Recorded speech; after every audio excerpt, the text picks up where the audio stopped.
ಈ bedding area ಒಂದ್ಸತಿ ಎಲ್ಲ ಕಡೆ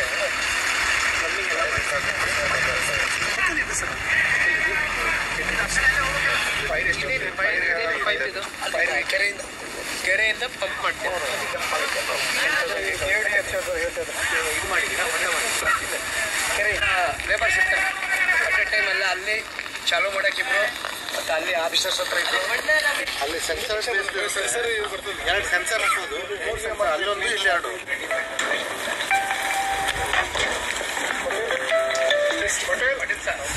ಸಿಂಪಲ್ ಆರ್ಡರಿಂಗ್ ಮಾಡ್ತಾರೆ ಸರ್.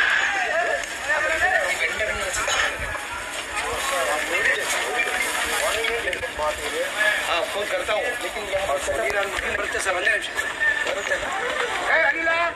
बरते और फ्रॉम दैट साइड लेके आओ अल्ले रात में शिफ्ट करो तभी फुल ओपन माडो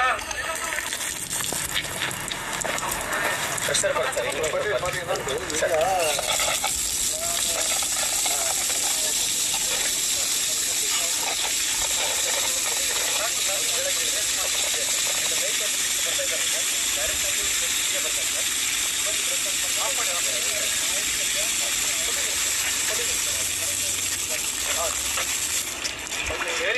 ಇಲ್ಲೇ ಇದ್ದ ನೀಟಾಗಿ ಮಾಡ್ತಾರೆ ಸರ್. ಇವರು ಕೂಡ ಇಲ್ಲ ಸ್ಟಾರ್ಟ್ ಆಯ್ತು.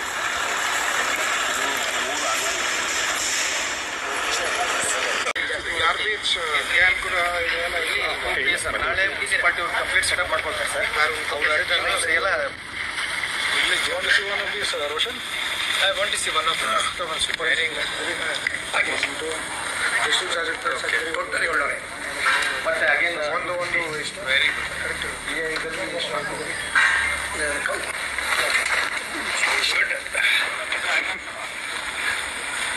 Is it comfortable?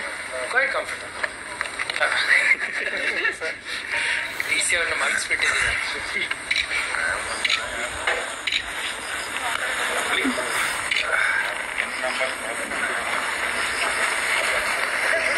ಚಳಿಗಾಳಿ ಅಧಿವೇಶನಗೋಸ್ಕರ ನಾವು ಜಿಲ್ಲಾಡಳಿತದಿಂದ ಈಗ 10 ಸಮಿತಿಗಳ ರಚನೆಯನ್ನು ಮಾಡಿದ್ವಿ. ಇದರಲ್ಲಿ ಬಹು ಮುಖ್ಯವಾಗಿ ಆಹಾರ ಸಮಿತಿ ಒಂದಿರುತ್ತೆ, ಊಟದ ವ್ಯವಸ್ಥೆ ಮಾಡಲಿಕ್ಕೆ. ಸರಿಸುಮಾರು 18 ಜಾಗಗಳಲ್ಲಿ ನಾವು ಈ ಊಟದ ವ್ಯವಸ್ಥೆ ಕಲ್ಪಿಸ್ತೀವಿ. ನಮ್ಮ ಸುವರ್ಣ ವಿಧಾನಸೌಧದಲ್ಲೇ ಬ್ಯಾಂಕ್ವೆಟ್ ಹಾಲ್ ಇರ್ಬೋದು, ಹಾಗೂ ಬೇಸ್ಮೆಂಟ್ ಇರ್ಬೋದು. ಹೊರಗಡೆ ನಮ್ಮ ಸುವರ್ಣಸೌಧ ಆವರಣದಲ್ಲೇ 3 ಜಾಗಗಳಲ್ಲಿ ಸ್ಟಾಫ್ಗೋಸ್ಕರ, ಡ್ರೈವರ್ಗಳಿಗೋಸ್ಕರ ಹಾಗೂ ಪೊಲೀಸ್ಗೋಸ್ಕರ ನಾವು ಊಟದ ವ್ಯವಸ್ಥೆ ಮಾಡ್ತೀವಿ. ಪ್ರತಿ ದಿವಸ ಸರಿಸುಮಾರು ಒಂದು 8,000 ಜನ ಊಟ ಮಾಡ್ತಾರೆ. ಊಟದ ಕ್ವಾಲಿಟಿ ಬಗ್ಗೆ ನಾವು ಬಹಳ ಕಾಳಜಿ ವಹಿಸ್ತೇವೆ.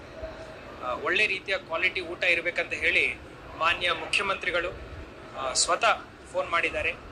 ಮಾನ್ಯ ಮುಖ್ಯ ಕಾರ್ಯದರ್ಶಿ ಮೇಡಮ್ ಅವರು ಫೋನ್ ಮಾಡಿ ಹೇಳಿದ್ದಾರೆ.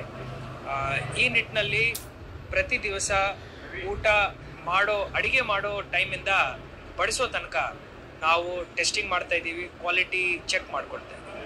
ಇದಲ್ಲದೆ ಈ ವರ್ಷ ಹಿಂದಿನ ವರ್ಷದ ಥರನೇ ಸರಿಸುಮಾರು 2,750 ಕೊಠಡಿಗಳನ್ನು ನಾವು ರಿಸರ್ವ್ ಮಾಡ್ಕೊಂಡಿದ್ದೀವಿ. ಅದರಲ್ಲಿ ಎಲ್ಲ ರೀತಿಯ ವ್ಯವಸ್ಥೆಗಳನ್ನು ಮಾಡ್ಕೊಂಡಿದ್ದೀವಿ.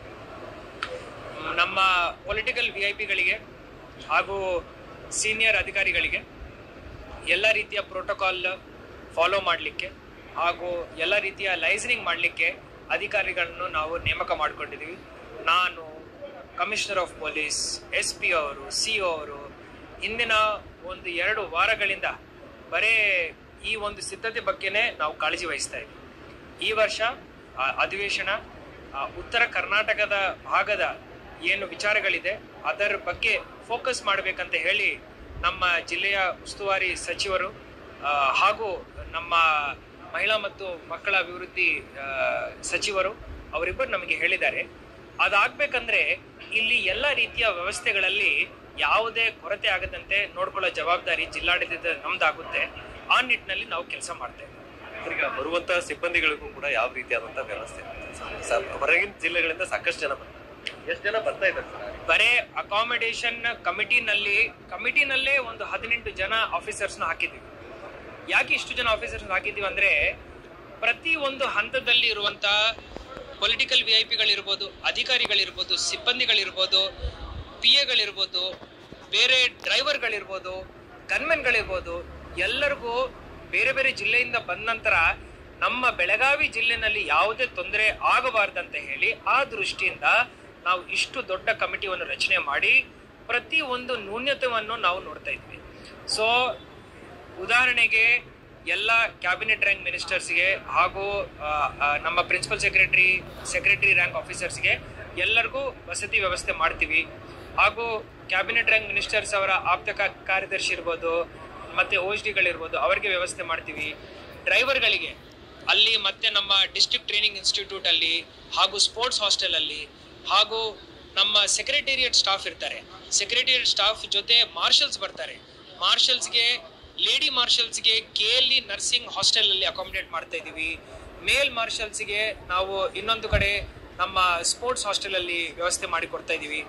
ಆ ರೀತಿಯ ಸೂಕ್ಷ್ಮತೆಯನ್ನು ನಾವು ನೋಡಿಕೊಂಡು ಎಷ್ಟು ಜನ ಸಿಬ್ಬಂದಿಗಳು? ನನ್ನ ಪ್ರಕಾರ ಒಂದು 5-6 ಸಾವಿರ ಸಿಬ್ಬಂದಿ ಬರ್ತಾರೆ. ಒಂದು 6,000 ಪೊಲೀಸ್ ಸಿಬ್ಬಂದಿಗಳು ಬರ್ತಾರೆ.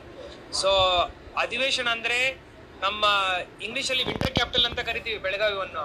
ವಿಂಟರ್ ಕ್ಯಾಪಿಟಲ್ ಅಂದ್ರೆ ಅದೇ ರೀತಿಯ ಒಂದು ಸಿದ್ಧತೆಯನ್ನು ನಾವು ಮಾಡ್ಕೋಬೇಕು. ಆ ಸಿದ್ಧತೆಯನ್ನು ಮಾಡ್ತಾ ಇದೀವಿ. ಈ ಪ್ರತಿ ದಿನ ನಾವೊಂದು 20,000 ಜನಸಂಖ್ಯೆಯನ್ನು ನಾವು ಇಲ್ಲಿ ಸಹಿಸ್ಕೊಳ್ಳಿಕ್ಕೆ ನಾವು ಎಲ್ಲ ಸಿದ್ಧತೆ ಮಾಡ್ಕೊಂಡು ರೆಡಿ ಇದ್ದೀವಿ.